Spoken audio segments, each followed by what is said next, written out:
حنا عمرنا فكرنا نقارنوا، ولكن هو امتى ما تمد ليه شي ميكرو كيقول انه احسن من بونو. انا وتاريخي ما بنتقارنش مع حد باش الله اعلم، ولكن اليوم ما غنخسرش ليك خاطرك السي الحضاري، وغنقارنوك مع بونو، وغنجبدوا لك الغابر من التاريخ الجميل ديالك، وماشي غير فيديو واحد قصير. لا سيدي تستاهل سلسله، وهذا الشيء الا قداتني سلسله فضيح. ولا حاجه اقول القابي وماتشاتي وبطولاتي يعني برضو مين؟ خلي بالك الكوره زمان. الحضري ولا ياسين بونو؟ اختار اسم. معلش يا ياسين الحضري، معلش يا بونو الحضري. منو؟ اقعد ساكت وانت تشتغلني يا رجال مش انت اخرك حاجه بتطلع من كاس لازم تقول عندي. اسالك سؤال، امدح نفسي انت لما اموت؟ لا اعوذ بالله طول في عمرك. انت بتهزر؟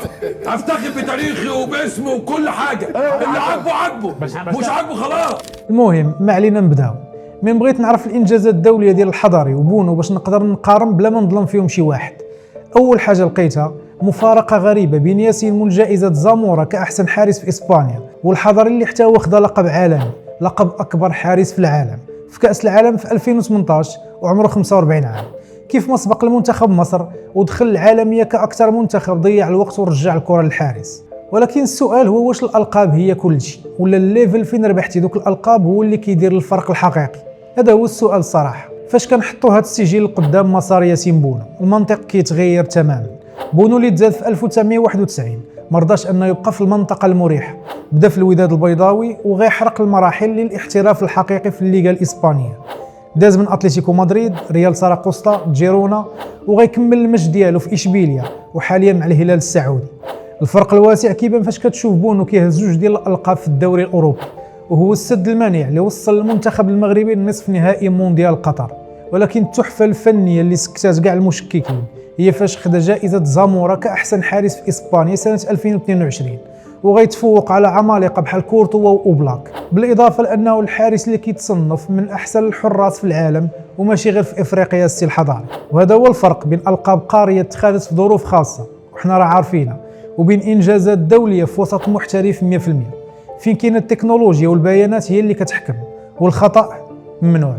يعني عصام الحضري بيعتبر نفسه أسطورة بسبب الإنجاز والتاريخ بتاعه. حاجات كتيره. ولكن واش هاد الالقاب اللي كيتغنى بها الحضاري تاريخ نقي، ولا كاين غسيل مخ ومعلومات غابره ما تقالش في البرامج الرياضيه؟ واش عارفين شنو هي العلاقه بين عصام الحضري الهارب وجن جامايكا؟ دوسي غابر وفرصه نيت باش نفكر المصريين في هذا الفيلم. عصام الحضري واللي داز من بزاف ديال الفراقي، بداها من دمياط ومن موراها الاهلي اللي صنعت سميتو، وداز الاسماعيلي، الزمالك، المريخ السوداني، الاتحاد الاسكندري، ووادي دجله، ومن بعد التعاون السعودي. هذا المسار الطويل واخا عامر بالبطولات الافريقيه، ولكن ما غنساوش ان هذا الشيء كان في عهد عيسى حياته، ديك الفتره واللي قال عليها العالمي المصري ميدو علانيه باللي كانت عامره بالشعوذه في الكواليس. كانوا جواكم حاجات مقري عليها طبعا، وكانوا بيسحبوا الجزم مننا قبل الماتشات بيوم. طب وفي جزم تانية؟ اي حد على فكره يقول لك كلام غير كده كذاب والله. طبعا. وغيزيد ياكدها رئيس الزمالك السابق مرتضى منصور فاش اتهم الحضري حرفيا باستخدام الجني جامايكا باش يسد الشبكه. صدقني انا بالجن والعفاريت، صدقني. ثانيه واحده والله هيضحكوا، هم اللي بيضحكوا والله بالسحر. على فكره عصام هو بيعمل كام ده من زمان. انت من ايام ما كنت في المنتخب انا عارف تروح لمين بيعمل لك سحر عشان يقفل لك. انا راجل عندي شفافيه، ومن ساعه ما جيت عرفت انك انت راجل قفلت الجون بتاعك بالسحر والشعوذه. هاد الشبهات ديال السحر واللي بقات ملاحقه في كاع الكؤوس اللي دا، ولكن انا المهم عندي ماشي هو الشعوذه اللي هضروا عليها حيت بيناتهم داكشي، ولكن انا غنهضر على الدوسي ديال الهارب. فبراير 2008 فجاه وبلا سابق انذار الحضري غيسلت من الاهلي وغيهرب لسويسرا باش يوقع النادي سيون. هاد الفعله خلات الفيفا توقفوا 4 شهور وتغرموا 900 الف يورو، وخلات جماهير الاهلي تكع عليه وقالوا عليه بانه غدر النادي اللي دار ليه سميه. بيقول ايه؟ سمعني يا محمد. حضري جو تو هيل. حضري جو تو هيل. العب يا امير. حضري جو تو هيل ده قلبوها انجليزي. والحادثه الثانيه وقعت في 5 فبراير 2023 وهو مدرب حراس المنتخب الاولمبي المصري غيفيق في الصباح جمع حوايجو ومشى لسوريا باش يدرب تما. هادشي خلى الاتحاد المصري يخرج قرار رسمي كيمنعوا من تدريب اي منتخب وطني مستقبلا من الاهلي لمنتخب مصر.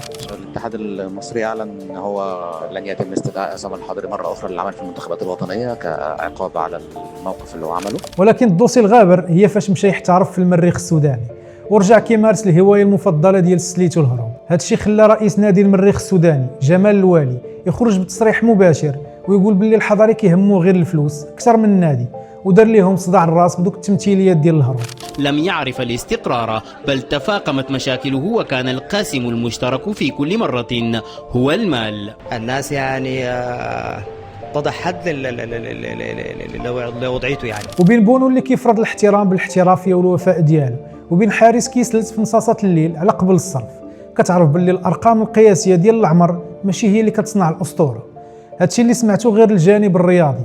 الالقاب والكيسان يقدروا يصنعوا بطل في التيران، ولكن الاخلاق هي اللي كتصنع اسطوره كتدخل للتاريخ من الباب الكبير. فاش كنشوفوا ياسين بونو جنتلمان اللي كيفرض الاحترام ديالو بالاخلاق والتواضع قبل من اللايكات، كنسولو ريوسنا واش هذا الحضاري اللي كينفخوا فيه عنده غير الربع ديال هذه الاخلاق؟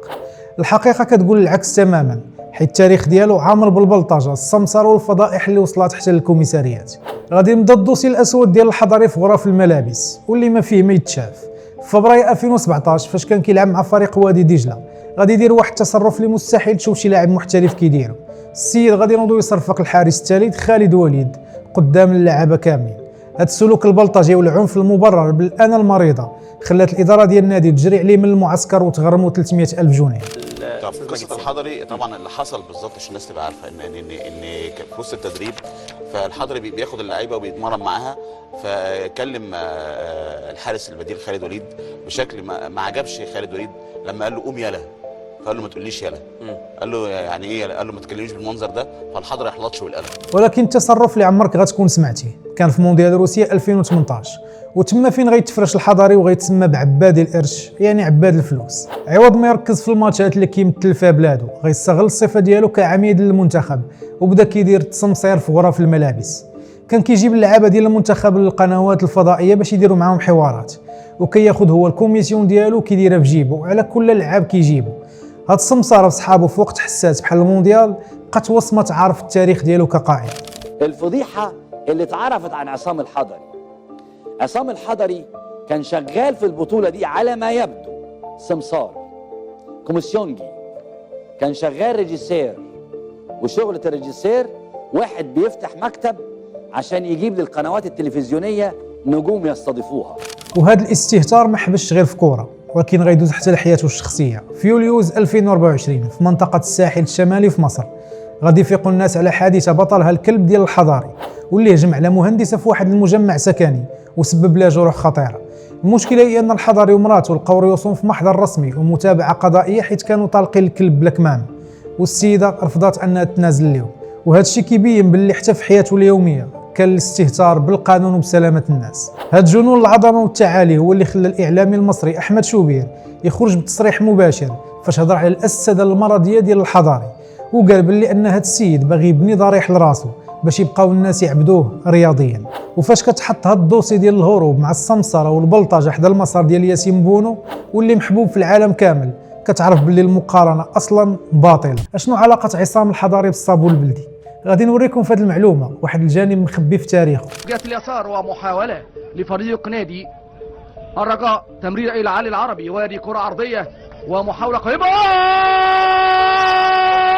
هدف للرجاء، هدف للرجاء من نيران الصديق، بتمرمى النادي الرجاء. بص شوف الهدف. التاريخ اللي فيه لقطات كوميديا خلات هذا الحارس يكون هو بطل فيديوهات الطرائف الرياضيه في العالم. هذا المسلسل الكوميدي غنبداه تحديدا في شتنبر 1998 في كاس العرب بقطر في ماتش ضد منتخب لبنان. الحضري غيدير واحده من اكبر الغرائب في مسيرته. الحارس الاسطوري خرج خروج عشوائي وغير مفهوم وخلى المهاجم اللبناني وارتان غازاريان يماركي عليه هدف من نص التيران.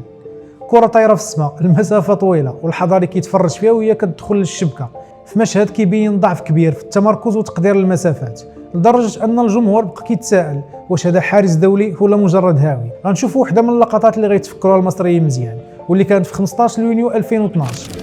تصل لعصام الحضري قيمه كبيره، محاوله هنا امامنا كبيره ومفاعل عصام الحضري. شوف الكره هنا امامنا والراجل وضعها في المرمى بما ان الكره في ارضيه الملعب. وفي هذه اللحظه اللي كان خصو يشد الكره بكل سهوله، الحضري زلقات ليه الكره من يدو بطريقه بدائيه وطاحت قدام المهاجم اللي ماركا هدف ديال التعادل. وهذا الشيء اللي خلى الصحافه المصريه تخرج عليه طرولات وسماته القرصه وحارس صابونه. وفي 2016 فاش كان مع وادي دجله ضد المقاصه، الحضري غيقدم هديه مضحكه للعالم كامل. في لقطه بقات كتدور في كاع برامج اغرب الاهداف في العالم.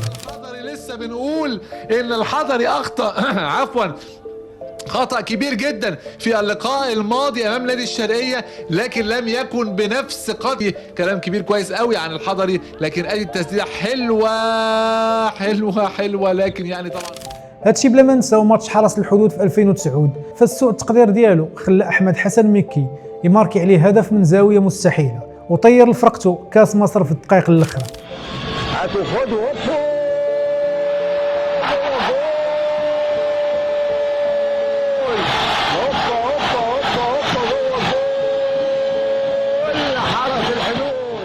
فاش كنقارنوا هاد الطرائف التقنيه مع الاداء ديال ياسين بونو كنفهموا علاش بونو وصل للعالميه والحضري بقى محبوس في افريقيا. وهذه هي المقارنه السي الحضري بين ياسين بونو اللي خلى كبار مهاجمي الارض بحال بنزيما ليفاندوفسكي ميسي ورونالدو والقائمه طويله يضربوا لي 1000 حساب ويحترموا، بونو اللي كيدخل للتاريخ بالتصديات الاعجازيه اللي كتحير كبار المحللين. وفي الجانب الاخر كنلقاوك انت بالتاريخ المشوه ديالك وفضائح السمسره والصفع واهداف الصابونه في الاخر. وهادشي اللي ما بغاوكمش تعرفوه وانا قلت لكم. انا يونس قاسم وهذه ستوري في دقيقه وتهلا.